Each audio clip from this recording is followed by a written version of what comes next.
শান্তি দেওয়ার মালিক আল্লাহ। শান্তি দেওয়ার মালিক কে? আরো জোরে বলেন কে? সেই শান্তি আসবে কিভাবে? আল্লাহর আইন মানলে। সে শান্তি আসবে কিভাবে? জোরে কর। আল্লাহর আইন মানলে পরে আসবে, আল্লাহর আইন না মানলে পরে কিছুতেই সেই শান্তি আসতে পারে না। সুতরাং আল্লাহর দেওয়া বিধান, আল্লাহর দেওয়া জীবন ব্যবস্থা মানতে হবে। রব্বুল আলামিন বলছেন, আমার দেওয়া জীবন ব্যবস্থা ছেড়ে দিয়ে কেউ যদি অন্যটা গ্রহণ করে তো কি হবে? ওয়ামান ইয়াবতাগি গায়রাল ইসলামি দীনান ফালান ইউকবালা মিনহু ওয়া হুয়া ফিল আখিরাতি মিনাল খাসিরিন।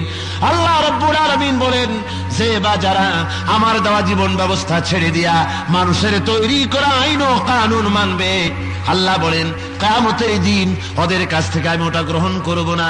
ওয়া হুয়া ফিল আখিরাতি মিনাল খাসিরিন। আর নিঃসন্দেহে কিয়ামতের দিন তারা ক্ষতিগ্রস্ত হবে, নিঃসন্দেহে তারা ক্ষতিগ্রস্ত হবে। তার কাছ থেকে ওটা গ্রহণ করব না। সুতরাং দিন হবে একমাত্র আল্লাহর জন্য। আনুগত্য ভালো করে বোঝেন, ব্যক্তিতে, পরিবারে, সমাজে, রাষ্ট্রে, সব জায়গায়, অর্থনীতিতে, অর্থাৎ বঙ্গভবন থেকে শুরু করে রান্নাঘর পর্যন্ত, জন্ম থেকে শুরু করে কবর পর্যন্ত আইন চলবে কার? আপনারা যারা অফিসার মানুষ, আলেম ওলামা মানুষ, আপনারা যদি মনে করেন যে আমরা আস্তে কব আল্লাহ, এটা ঠিক না। জোরে সরে বলেন, আইন চলবে কার? আল্লাহ ছাড়া আর অন্য কারো আইন চলতে পারে না। এরপরে রব্বুল আলামিন বলছেন, রফিউদ দারাজাতি যুল আরশি ইউলকির রূহা মিন আমরিহি আলা মান ইয়াশাউ মিন ইবাদিহি লিয়ুনজিরা ইয়াউমাত তালাক। রফিউদ দারাজাত, তিনি হলেন অত্যন্ত মর্যাদাশালী, যুল আরশ, আরশের মালিক। ইউলকির রূহা মিন আমরিহি আলা মান ইয়াশাউ মিন ইবাদিহি। হুজুর সাল্লাল্লাহু আলাইহি ওয়াসাল্লামের নবুয়ত নিয়ে কাফেরেরা বলতো, মুহাম্মদ সাল্লাল্লাহু আলাইহি ওয়াসাল্লাম কি, ওই যে কালকে বলছিলাম, বলতো যে তোমারে আল্লাহ নবী বানাইলো কেন? তুমি এত গরিব মানুষ, ধনী মানুষকে আল্লাহ নবী বানালো না কেন? এতিম দেখে নবী বানালো কেন? একজন বাপ আছে এরকম বানাইতে পারলেন না? তোমার মতো একজন গরিব মানুষকে বানাইলো। এভাবে তারা তর্ক তুলতো যে ধনী মানুষ কেন হলো না, গরিব মানুষের নবী বানাইলো কেন? আল্লাহ রাব্বুল আলামিন বলেন, তিনি হলেন আরশে আজিমের মালিক, শাসন কার্য পরিচালনা করার বুঝার মালিক একমাত্র তিনি। ওই আল্লাহ রাব্বুল আলামিন নিজে সীমাহীন ক্ষমতার মালিক। তিনি সৃষ্টি লোকের মধ্যে তিনি তার বান্দার ভেতর থেকে যারে খুশি তাকে তিনি রূহ দান করেন। রূহ মানে ওহী, রূহ মানে জিবরাইল। এখানে রূহ অর্থ হলো জিবরাইল বা ওহী বা নবুয়ত। বান্দার ভিতর থেকে আল্লাহ যাকে খুশি বান্দাদের মধ্য থেকে তাকে তিনি নবী বানান। তোমাদের খেয়াল খুশি মতো নবী আল্লাহ বানান না, আল্লাহ নবী বানান তার ইচ্ছে মতো। যারে খুশি বান্দাদের ভেতর থেকে তাকে তিনি নবুয়ত প্রদান করেন। ওই যে কালকে বলেছিলাম বা প্রথম দিন বলেছিলাম, নবুয়ত ছায়া পাওয়া যায় না, নবুয়ত ভোট দিয়ে বানানো যায় না, নবুয়ত দাবি করে হওয়া যায় না। নবুয়ত আসে আল্লাহর পক্ষ থেকে। কার পক্ষ থেকে আসে বলেন? আল্লাহ রাব্বুল আলামিনের পক্ষ থেকে আসে নবুয়ত। কেন নবী পাঠায়? আল্লাহ বলেন, লিয়ুনজিরা ইয়াউমাত তালাক, যাতে করে তারা ভয় দেখাতে পারে সাক্ষাতের দিন সম্পর্কে। কার সাথে সাক্ষাৎ? জোরে কোন, কার সাথে সাক্ষাৎ? আল্লাহর সাথে সাক্ষাৎ করার দিন সম্পর্কে যেন তারা মানুষকে ভয় দেখাতে পারে, বুঝাতে পারে। ইয়াউমা হুম বারিজুনা লা ইয়াখফা আলাল্লাহি মিনহুম শাই লিমানিল মুলকুল ইয়াউম লিল্লাহিল ওয়াহিদিল কাহ্হার। সেদিন তোমরা নিরাভরণ হয়ে, আবরণহীন হয়ে আল্লাহর দরবারে তোমাদেরকে উপস্থিত হতে হবে। সেদিন সবাই নিরাভরণ হয়ে, আবরণহীন অবস্থায় আল্লাহর দরবারে সকলকে উপস্থিত হতে হবে। লা ইয়াখফা আলাল্লাহি মিনহুম শাই। সেদিন আল্লাহর কাছে তোমাদের কোনো জিনিস গোপন থাকবে না। যা করেছো সব আল্লাহর কাছে প্রকাশিত হয়ে পড়বেন, তিনি সব জানেন। সেদিন সেই হাসরের ময়দানে আল্লাহ রাব্বুল আলামিন সেই হাসরের ময়দানে বলবেন, লিমানিল মুলকুল ইয়াউম, আজকের আধিপত্য, আজকের রাজত্ব আজকের বাদশাহী সব শেষ।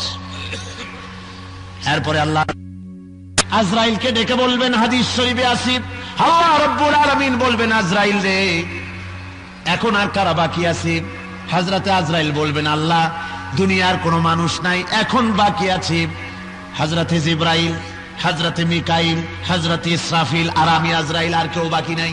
আল্লাহ রাব্বুল আলামিন বলবেন, আজরাইল জলদি করে চলে যাও, জিবরাইলের জান কবজ করে নাও।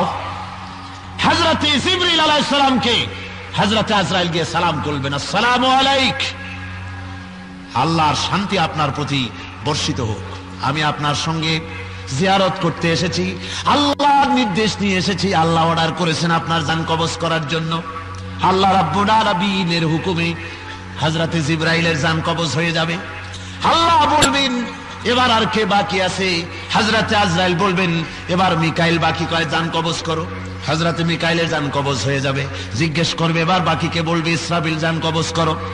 এরপর আল্লাহ বলবেন, আর কে বাকি আছে? হযরতে আজরাইল বলবেন, আল্লাহ আমি বাকি আছি, আর কেউ নাই, আর তো তুমি আছো আল্লাহ, তুমি ছাড়া আর কেউ নাই। আল্লাহ রাব্বুল আলামিন বলবেন, মুত ইয়া মালাকুল মউত, মুত, মরে যা। আল্লাহু আকবার, আল্লাহু আকবার, মুত ইয়া মালাকুল মউত, মরে যা। হযরতে মালাকুল মউত বলবে, আল্লাহ রাব্বুল আলামিন, সাকরাতে মউত, মউতের যে কষ্ট, এইটা আমি যে জান কবজ করেছি সারা দুনিয়ার প্রাণীগুলির, আমি যদি জানতাম আমার রুহু আমার কবজ করা লাগবে, তাহলে এই দায়িত্ব থেকে তোমার কাছে আমি মাপ চাইতাম। আয় আল্লাহ, এখন আমার জান আমারে কবজ করা লাগবে। আল্লাহ বলেন, মউত ইয়া মালাকাল মউত, মরে যা। মালাকাল মউত মরে যাবেন। নিস্তব্ধতা বিরাজ করবে, আকাশেও কেউ নাই, জমিনেও কেউ নাই, ইল্লা ওয়াজহু, আল্লাহ ছাড়া আর কেউ নাই। আল্লাহ রাব্বুল আলামিন জমিনকে ডেকে বলবেন, ইয়া দুনিয়া আইনা কুসুরকি, হে পৃথিবী তোর বিল্ডিং গুলি কোথায়? অহংকারীরা বিরাট বিরাট বালাখানা বানাতো, গগনচুম্বী হর্মমালা বানাতো, কোথায় সেই বিল্ডিং? ইয়া দুনিয়া আইনা আশজারুকি, কোথায় সেই গাছপালাগুলি যেগুলি দিয়ে তোর বুক সজ্জিত ছিল? আইনা আনহারুকি, কোথায় সেই দরিয়া, সমুদ্র, নদ নদী কোথায়? আইনা জিবালুকি, কোথায় পাহাড় পর্বত? সব শেষ হয়ে যাবে।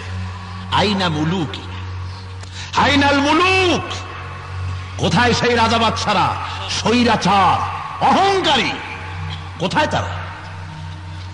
আল্লাহ রাব্বুল আলামিন দুনিয়া কিভাবে ডাক দিয়া তারপরে বলবেন, লিমানিল মুলকুল ইয়াউম, লিমানিল মুলকুল ইয়াউম, আজকের রাজত্ব কার? কার প্রভুত্ব, কার বাদশাহী আজ? তাফসীরের ভিতরে আছে একজন বাদশাহ, তার রাষ্ট্রীয় অভিষেকের দিনে তিনি একজনকে বললেন যে তুমি কোরআন শরীফ থেকে তেলাওয়াত করো, তেলাওয়াতের মাধ্যমে আমি মাথায় মুকুট পরব। একজন আলিম তেলাওয়াত করলেন কোরআন শরীফের এই রুকুটি, যে রুকুটি আমি আপনাদের সামনে বলছি।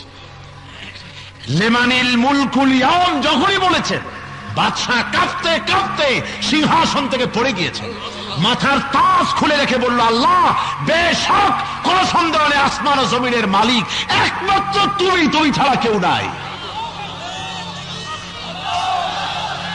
ভাইরা আমার, আল্লাহ রাব্বুল আলামিন সেদিন বলবেন, লিমানিল মুলকুল ইয়াউম, কার রাজত্ব আজ, আধিপত্য কার, বাদশাহী কার? সমগ্র বিশ্বলোক হঠাৎ করে বলবে, লিল্লাহিল ওয়াহিদিল কাহ্হার, একমাত্র আজকের রাজত্ব ওয়াহিদুল কাহ্হার, পরাক্রমশালী আল্লাহ রাব্বুল আলামিনের রাজত্ব। জোরে বলেন সুবহানাল্লাহ। স্বৈরাচার, ডিক্টেটর, জালিম দুনিয়ার উপরে যারা মাতবাড়ি করে, কয়দিন করবা মাতবাড়ি? রাজত্ব তো আসলে আল্লাহর, আসলে কার? একটু সময় দিয়ে আল্লাহ দেখেন, একটু ফাঁক দিয়া দেখেন, দেখি কদ্দুর পারো। তারপরে আল্লাহ অ্যাকশন নেন। তারপরে কি করেন? অ্যাকশন। সুতরাং আল্লাহ রাব্বুল আলামিন সেই কিয়ামতের ময়দানে বলবেন, আজকের একমাত্র রাজত্ব আমার। কি হবে আজ? আল্লাহ রাব্বুল আলামিন বলেন, আল ইয়াউমা তুজজা কুল্লু নাফসিন বিমা কাসাবাত লা যুলমাল ইয়াউম ইন্নাল্লাহা সারিউল হিসাব। আল্লাহ রাব্বুল আলামিন বলেন, আজ প্রত্যেক প্রাণীর কর্মফল দেওয়া হবে। যা তারা কামাই করেছিল তারা প্রতিফল আজ দেওয়া হবে। লা যুলমাল ইয়াউম, আজকের দিনে কারো উপরে অত্যাচার করা হবে না। ইন্নাল্লাহা সারিউল হিসাব, আর আল্লাহর হিসাব হবে অত্যন্ত ক্ষিপ্র। জোরে বলেন সুবহানাল্লাহ। আজকের দিনে আল ইয়াউমা তুজজা কুল্লু নাফসিন বিমা কাসাবাত, দুনিয়ায় যা কামাই করেছো, যা করেছো, আজকে তার প্রতিফল দেওয়া হবে। লা যুলমাল ইয়াউম, আজকে কারো উপরে কোনো জুলুম হবে না। অর্থাৎ ভালো কাজ করেছে অথচ তার প্রতিফল যা পাওনা তার চাইতে কম পাইল অথবা বেশি পাইল, এ ধরনের কোনো কিছুই হবে না। কারো উপরে কোনো জুলুম করা হবে না। ইন্নাল্লাহা সারিউল হিসাব, আর আল্লাহ রাব্বুল আলামিনের বিচার হবে অত্যন্ত ক্ষিপ্র, খুবই দ্রুত গতিতে হিসাব হয়ে যাবে। তার মানে হলো আল্লাহ রাব্বুল আলামিন তার শক্তি, তার বিচারের শক্তি, আল্লাহর সত্তা এমনই যে দুনিয়ায় কাউকে রিজেক্ট দিতে গিয়ে, কারো ফরিয়াদ শুনতে গিয়ে আর অগণিত মানুষের ফরিয়াদ তিনি শুনতে পান না, এমন নয়। এমন নাকি? আপনি আমি এই মাহফিলে ফরিয়াদ করতেছি, এই দিকে কিয়ামতের দিন এমনটি হবে না। একটা বিচারের শুনানি শুনতে শুনতে বা 10টা শুনতে শুনতে কাহিল হয়ে পড়েছেন, আর শুনতে পারবেন না। অথবা একটা শুনে তিনি আর একটা শুনবার জন্য ধৈর্য হারিয়ে ফেলেছেন, এমন নয়, বরং সবগুলি তিনি শুনতে পারবেন। আরেকটি কথা হলো, এই দুনিয়ায় কোনো বিচার করতে হলে তার সাক্ষ্য লাগে, প্রমাণ লাগে, দলিল লাগে। সেগুলি না পাওয়া গেলে সঠিক প্রমাণ পাওয়া, দলিল, সঠিক বিচার করা যায় না। আল্লাহ রাব্বুল আলামিন কিয়ামতের দিন যখন বিচার করবেন, তিনি তখন এমন বিচারপতি, সাক্ষ্য প্রমাণ তো আছে, আর তারপরে বিচারপতির নলেজে ওই বান্দা সম্পর্কে সবকিছু তার আদালতে রয়ে গেছে, ঠিক না? বিচারপতির কাছে বান্দা কি করেছে, কোথায় ছিল, সব তার জানা আছে না? এর উপরে ভিত্তি করে তিনি বিচার করবেন। আল্লাহ আর বলেন, ওয়ানজিরহুম ইয়াওমাল আজিফাতি ইযিল কুলুবু লাদাল হানাজিরি কাযিমিন। ওয়ানজিরহুম, আর তাদেরকে সতর্ক করো, সাবধান করো। ইয়াওমাল আজিফাতি, যে দিনটি নিকটবর্তী হচ্ছে। ইযিল কুলুবু লাদাল হানাজিরি কাযিমিন, যে যখন তাদের কল্ব, তাদের কলিজা মুখের কাছে এসে যাবে আর চুপচাপ অত্যন্ত ধৈর্য ধারণ করে গোস্বা হজম করতে থাকবে। সেই কিয়ামতের দিনের সতর্কতা তাদেরকে করো, তাদেরকে বুঝাও। অর্থাৎ কিয়ামত খুবই নিকটবর্তী, এইটা খুব বেশি দূরে নয়, খুব কাছে এসে গেছে। আল্লাহ কোরআন শরীফের অন্যত্র বলেছেন, ইকতারাবা লিন-নাসি হিসাবুহুম ওয়া হুম ফি গাফলাতিন মুরিদুন। মানুষের হিসাবের সময়টা খুবই নিকটবর্তী, কিন্তু মানুষ এর থেকে এরাজ করে গেছে, এর থেকে মুখ ফিরিয়ে গিয়েছে। সে চিন্তাও মনের মধ্যে আনতেছে না। তার যে হিসাব হবে, সেই হিসাব সম্পর্কে একদম বেমালুম, সে ভুলে গিয়েছে। দিনটা খুবই নিকটবর্তী, এবং সেদিন কলিজা আসবে মুখের কাছে, মানুষের কলিজা আসবে মুখের কাছে। ধৈর্য ধরে তারা সেখানে দাঁড়িয়ে থাকবে। বছরের পর বছর চলে যাবে, মানুষ গোস্বা হজম করতে থাকবে চুপচাপ করে দাঁড়িয়ে থেকে। যেহেতু কোনো উপায় তো নেই, কোনো উপায় নাই রাগ দেখাই। রাগ হবে কেন? তার মানে দাঁড়াতে দাঁড়াতে বছরের পর বছর চলে যাবে। কত বছর?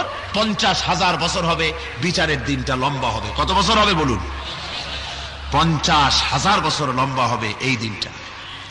আল্লাহ রাব্বুল আলামিন বলেন, মা লিয-যালিমিনা মিন হামীমিন ওয়ালা শাফীইন ইউতা'। সেদিন জালিমদের কোনো হামিম মানে বন্ধু পাবে না, তারা সাহায্যকারী পাবে না। হামিম বলা হয় এমন বন্ধুকে যে বন্ধু অন্য বন্ধুকে মারতেছে বলেছে নিজের জানকে বাজি রেখে তাকে উদ্ধার করতে যায়, তাকে আরবিতে হামিম বলা হয়। এমন কোন বন্ধু পাবে না যে তার উপরে শাস্তি আসবে বলে কেউ দৌড়ে আসবে তাকে বাঁচাবার জন্য। ওয়ালা শাফীঈন ইউতা', আর এমন কোন সুপারিশকারীও পাওয়া যাবে না যার সুপারিশ শুনতে আল্লাহ বাধ্য হবেন। জোরে কোন সুবহানাল্লাহ।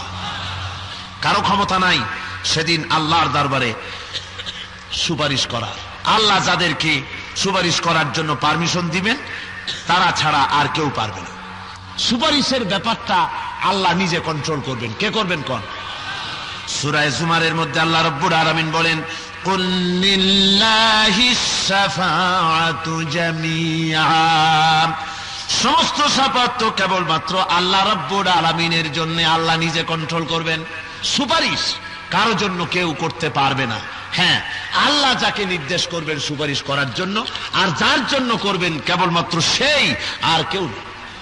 আয়াতুল কুরসির ভিতরে আল্লাহ বলেন, লাহু মা ফিস সামাওয়াতি ওয়া মা ফিল আরদ মান যাল্লাযী ইয়াশফাউ ইনদাহু ইল্লা বিইযনি। আসমান এবং জমিন হলো আল্লাহ রাব্বুল আলামিনের জন্য, আর কেউ সুপারিশ করতে পারবে না কারো জন্য আল্লাহ নির্দেশ না পাওয়া পর্যন্ত। মা মিন শাফিইন ইল্লা মিন বাদি ইযনি। আল্লাহ রাব্বুল আলামিন বলেন সুপারিশকারী কেউ নাই। আল্লাহ রাব্বুল আলামিন যদি নির্দেশ না দেন তাহলে কেউ কারো সুপারিশ কিয়ামতের দিন করতে পারবে না। অনেকে এই নিয়তে মুরিদ হয় দুই পীরের কাছে যে কিয়ামতের দিন উনি দুই পীরে আমার দুই হাত ধরিয়া, দুই বুজুর্গে দুই হাত ধরিয়া এরকম করে মারিয়ে দেবে, আমি অমনি ভেস্তের বারান্দায় গিয়ে বসবো। বুঝলেন? সম্ভব নয়, কেউ করতে পারবে না। নিজেদের দশা কি হবে কিয়ামতের মাঠে সেটাই আল্লাহ ভালো জানেন। কে ভালো জানেন? সুতরাং বাঁচাতে পারবে না কেউ কিয়ামতে। আল্লাহ রাব্বুল আলামিন বলেন এই লোকগুলি ওই সব বুজুর্গ আর ওই সব দেবদেবীর কাছে দৌড়ায়, তার কারণ কি? وَيَعْبُدُونَ مِن دُونِ اللَّهِ مَا لَا يَضُرُّهُمْ وَلَا يَنفَعُهُمْ وَيَقُولُونَ هَؤُلَاءِ شُفَعَاؤُنَا عِندَ اللَّهِ।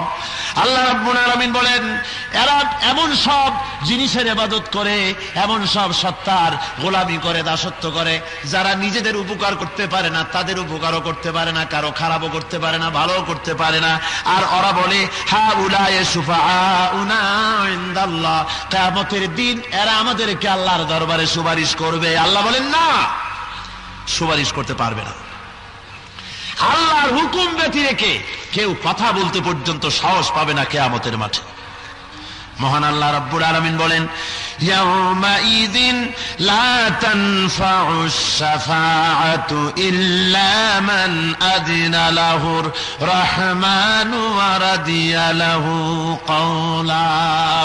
মহান আল্লাহ বলেন সেদিন শাফাআত কার্যকর হবে না, অবশ্য স্বয়ং আল্লাহ রাব্বুল আলামিন যাকে পছন্দ করবেন, যার সুপারিশ শুনতে পছন্দ করবেন, সে ছাড়া কেউ সুপারিশ করতে পারবে না। শাফাআতের ব্যাপারটি সম্পূর্ণ আল্লাহ নিজে কন্ট্রোল করবেন। তার কারণ কি? তার কারণ হলো পীর হোক, ভালো করে শোনেন, পীর হোক, বুজুর্গ হোক, মাওলানা হোক, মুরিদদের অবস্থা কার কি তা তো পীরেরও জানার কথা নয়, নবীরও জানার কথা নয়, ভক্তরও জানার কথা নয়। কে কতটা চুরি করছে, কে কয়টা ডাকাতি করছে, কে কয়টা জেনা করছে, সুতরাং এগুলি তো পীর সাহেবের জানা কথা নয়, বুজুর্গের জানা কথা নয়। কাজী এগুলি যদি পাইকারি দরে সুপারিশের অর্ডার দেওয়া হয় আর সব বুজুর্গরা নিজেদের পাইকারি দরে মুরিদদের যদি সুপারিশ করার জন্য শুরু করে দেয়, তাহলে তো বিচারই হবে না। বিচার হবে? জোরে বলেন হবে? সাধারণ ভাবে বোঝেন, একটা অফিসার, কোন একটা মিলের ম্যানেজার, সেই মিলের ম্যানেজার যদি পাইকারি দরে বন্ধু বান্ধব আত্মীয় স্বজন সকলের সুপারিশ গ্রহণ করা শুরু করে চাকরি দেওয়ার জন্য, তো মিলের কাজ তো 12:30 বাজবে। ঠিক কিনা কোন? বিপর্যস্ত হয়ে যাবে মিল, বিপর্যস্ত হয়ে যাবে অফিস সকলের সুপারিশ শুনলে। সেই জন্য আল্লাহ রাব্বুল আলামিন আহকামুল হাকিমিন, তাই তিনি এই সুপারিশের দায়িত্ব, সুপারিশের সম্পূর্ণ ব্যাপারটা নিজ হাতে কন্ট্রোল করেছেন, মানুষের হাতে ছেড়ে দেননি। কিয়ামতের দিন 50,000 বছর মানুষ দাঁড়িয়ে থেকে হয়রান হয়ে যাবে। তারা বলবে আল্লাহ রাব্বুল আলামিন, তারা হয়রান হয়ে গিয়া হযরতে আদম আলাইহিস সালামের কাছে গিয়ে বলবেন, আবাল বাশার, আমরা বিপদে পড়ে গেছি, আমাদের ব্যাপারে আল্লাহর কাছে সুপারিশ করুন। হযরতে আদম বলবেন, ওগো আসরবাসীরা, আমি পারবো না সুপারিশ করতে, যেহেতু আমি আল্লাহর হুকুমকে অমান্য করেছিলাম, ভুল করে অমান্য করেছিলাম। আমি জানি না আজ হাসরের ময়দানে আল্লাহ রাব্বুল আলামিন আমার সঙ্গী কি ব্যবহার করবে, আমার জানা নাই। সুতরাং তোমরা যাও হযরত নূহ আলাইহিস সালামের কাছে, দেখো তিনি কিছু করতে পারেন নাকি।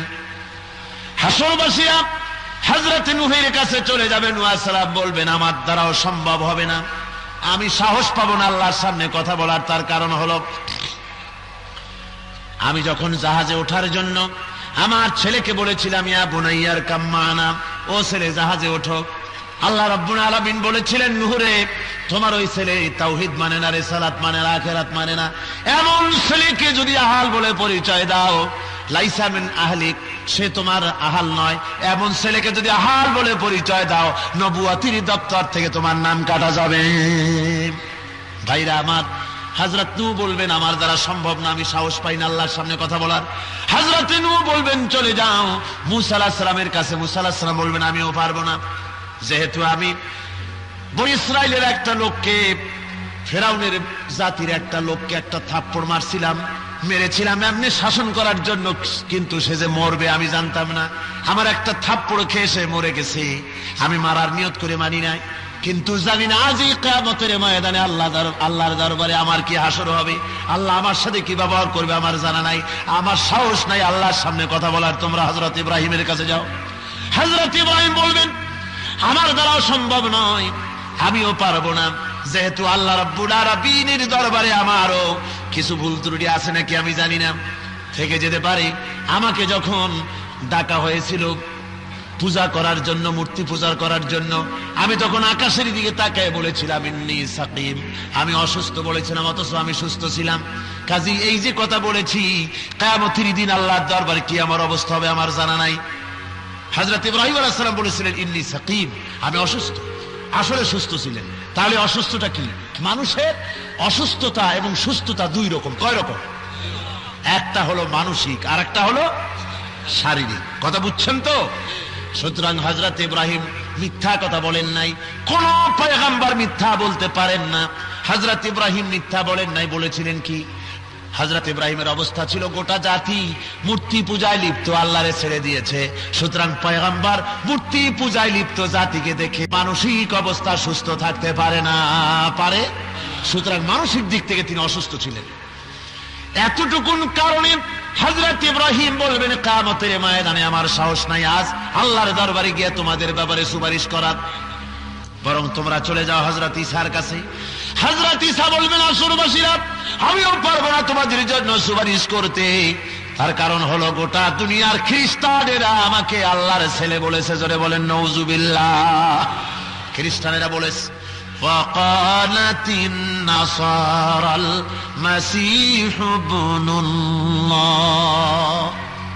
আর আমাকে আল্লাহর পুত্র বলেছে, অথচ আমি তাদেরকে বলতে বলি নাই। এই যে আমার আল্লাহর পুত্র বলেছে, আজ এই হাসরের ময়দানে আল্লাহ আমার সঙ্গে কি ব্যবহার করবে আমার জানা নাই। সুতরাং আমি পারবো না, তবে একটা সাজেশন দিতে পারি, আজ এই সুপারিশের কাম কেউ করতে পারবে না। চলে যাও আসরবাসীরা, আখেরি জামানার পয়গম্বর নবী মুহাম্মদ রাসূলুল্লাহ সাল্লাল্লাহু আলাইহি সাল্লামের কাছে চলে যাও। আজকের এই দায়িত্ব তার কাছে যাও। হাসরবাসীরা দেখবে আল্লাহর নবী মাকামে মাহমুদে সিজদায় থাকবেন। হাসরবাসীরা বলবেন, ইয়া রাসূলুল্লাহ, আজকের এই কাজ আমার জন্য, চলো আল্লাহর কাছে বলি। ভাইরা আমার, আল্লাহ রাব্বুল আলামিনের কাছে আল্লাহর হাবিব বিচারের জন্য বলবেন। রব্বুল আলামিন বলবেন, হাবিব, বেহেশতি মানুষ তুমি বাঁচো, তোমার উম্মতের বেহেশতি মানুষ বাইসা দাও। তোমার উম্মতের বেহেশতি বান্দাগুলি আমার, তোমার উম্মত বেহেশতে কারা কারা যাবে তুমি বাইসা নাও। আল্লাহর নবীর স্ত্রী হযরত আয়েশা উম্মুল মুমিনিন বলেন, ইয়া রাসূলুল্লাহ, কিয়ামতের দিন লক্ষ কোটি কোটি মানুষের মধ্য থেকে লাখো লাখো পয়গম্বরদের উম্মতের মধ্য দিয়া, এত মানুষের মধ্য দিয়ে আপনার উম্মত আপনি কেমনে বেছে নেবেন? হুজুর বলেন, আয়েশা রে, কোন ঘোড়ার চেহারা যদি থাকে খুররাম মুহাজ্জালিন, কপাল যদি সাদা থাকে, এই কপাল সাদাওয়ালা ঘোড়া যদি হারায় যায়, অন্য ঘোড়ার ভিতরে বড় আয়েশা ওই সাদা কপালওয়ালা ঘোড়াটারে তালাশ করে সে পাবে কিনা ঠিক মতো? হযরত আয়েশা বলেন, হুজুর নিঃসন্দেহে পাবে, কোনো অসুবিধা নাই। আল্লাহর নবী বলেন, আয়েশা রে, কিয়ামতের ময়দানে লক্ষ কোটি কোটি মানুষের ভিতরেই আমার উম্মত আমি তালাশ করে পাবো, আমার বেহেশতি উম্মতগুলি যারা নামাজ পড়েছিল, নামাজের ওযুর কারণে তাদের হাত এবং চেহারাগুলি নূরে ঝকমক করতে থাকবে, ওই দেখে দেখে আমার উম্মত আমি বেহেশতে নিয়ে যাব। ভাইরা আমার, বেঈমান যারা নামাজ পড়ে নাই, আল্লাহর নামাজ আদায় যারা করে নাই, ওরা বলবে, ওরা যখন দেখবে তারা বাদ পড়ে গেল, আল্লাহর নবী তাদের সুপারিশ করে না, ওরা তখন বলবে, নবী আমিও তো আপনার উম্মত, আমারও সুপারিশ করেন। আল্লাহর নবী বলবেন, সোকান লিমান গায়্যারা মিন বাদি, সরে যাও, দূর হয়ে যাও, তুমি আমার উম্মত নও। যদি তুমি আমার উম্মত হতে, তাহলে এই নূরের চমক তোমাদের চেহারায় আমি দেখতাম। ভাইরা আমার, শীতের দিনে কষ্ট করে ফজরের উযু যারা করেন, ইশার উযু যারা করেন, গরমের দিনে উযু করলে, নামাজ পড়লে যে সওয়াব, এই শীতের রাতে ফজরের সময় ল্যাপটাকে হারামটাকে হারাম করে যারা ঠান্ডা পানি দিয়া উযু করে যারা নামাজ পড়তে গেল, কিয়ামতের দিন আল্লাহ রাব্বুল আলামিন ওই উযুর কারণে চেহারায় নূর দিয়া দিবেন, আর ওই নূর দেখে আল্লাহর হাবিব বান্দাগুলিকে ধরে ধরে বেহেশতে পৌঁছায়া দিবেন। এই দুনিয়ায় কোনো বুজুর্গ, কোন পীর, কোন আলেম কাউকে সুপারিশ করতে পারবে না যতক্ষণ পর্যন্ত আল্লাহ রব্বুল আলামিন নির্দেশ না করেন। ভাইরা আমার, এই ব্যাপারে কোরআন শরীফের মধ্যে আরো কথা আছে। আল্লাহ রাব্বুল আলামিন বলেছেন, হে নবী আপনি আপনার আহলে বাইতদেরকে ডেকে বলে দেন, কুল মা কুনতু বিদআম মিনার রাসূল, আমি কোন নতুন রাসূল নই, আমার আগে আরো অনেক রাসূল এসেছে, আমি জানি না আমার সাথে কিয়ামতে আল্লাহ রাব্বুল আলামিন কি ব্যবহার করবেন, আর আমি এও জানি না যে তোমাদের সাথে আল্লাহ কি ব্যবহার করবেন। এই আয়াত নাজিল হয়ে গেল। হুজুর ডাকলেন, ও ফাতেমা, ও আলী, ও হাসান, হুসাইন, আহলে বাইত সব আসো আমার সামনে। হুজুর আয়াত পড়ে শোনালেন, ও আমার মেয়ে, ও কলিজার টুকরা ফাতেমা, আমার উপরে ভরসা করো না, কিয়ামতের দিন মুহাম্মদ সাল্লাল্লাহু আলাইহি ওয়াসাল্লামের মেয়ে হিসাবে নাজাতের কোনো ফয়সালা তোমার হবে না। আল্লাহু আকবার, আল্লাহু আকবার। ও হাসান, ও হুসাইন, আমি মুহাম্মদ সাল্লাল্লাহু আলাইহি ওয়াসাল্লামের নাতি হিসাবে তোমাদের ফয়সালা হবে না। আমলের উপরে নির্ভর করো, আমল তৈরি করো। ভাইরা আমার, হযরতে ফাতেমা রাদিয়াল্লাহু তাআলা আনহা রাসূলের ইন্তেকালের পরে হযরতে ফাতেমা রোগগ্রস্ত হয়ে পড়লেন। হুজুর যখন মরজে মউতে মুবতালা হয়েছিলেন, ইন্তেকাল করবেন যে রাত্রে, হযরত ফাতেমা সকলের চাইতে বেশি করে কাঁদতেছিলেন যে হারে আমার তো আর কেউ রইল না। আল্লাহর নবী হযরতে ফাতেমা কি এত মহব্বত করতেন, কোন দিকে যাওয়ার সময় সকলের শেষে ফাতেমার সঙ্গে দেখা করতেন, কোন জায়গা থেকে আসলে সর্বপ্রথম হযরত ফাতেমার সঙ্গে দেখা করতেন। হুজুর বলতেন, ফাতেমা মা আমার কলিজার টুকরা, যে ব্যক্তি ফাতেমাকে কষ্ট দেয় সেজন্য আমার এই কষ্ট দিল। আল্লাহর নবী লক্ষ্য করে দেখলেন মৃত্যুর সময় সকলের চাইতে হযরত ফাতেমা বেকরার হয়ে গেছে, কাঁদতে কাঁদতে পাগলের মতো হয়ে গেছে। আল্লাহর নবী হযরত ফাতেমাকে কাছে ডাকলেন, কানে কানে কি যেন বললেন। হযরত ফাতেমার কান্না বন্ধ হয়ে গেল। হযরত আয়েশা ফাতেমাকে ডেকে বলেন, মা, হুজুর তোমার কানে কি বললো আর তোমার কান্না বন্ধ হয়ে গেল? হযরত ফাতেমা বলে, আব্বা, ও আমার মা, আব্বা জান আমার কানে কানে বললেন, মা তুই কান্দিস না, তোর চোখের পানি আবার সহ্য হয় না, কান্দিস না, আমি মরে গেলে পরে তোরে সুখবর দিয়ে দেই, আমি মরবার পরে আমার সাথে সর্বপ্রথম তোমার সাথে আমার দেখা হয়ে যাবে। আল্লাহর নবীর ইন্তেকালের 6 মাস পরে হযরত ফাতেমার ইন্তেকাল হয়ে গেল। মরজে মউতে মুবতালা হয়ে গেলেন হযরতে মা ফাতেমা। ঘরের মধ্যে মৃত্যুর যন্ত্রণায় ছটফট করেন। হযরত আলীকে ডেকে বলেন, আলী রে, বোধহয় আমার মৌত হবে এখনই।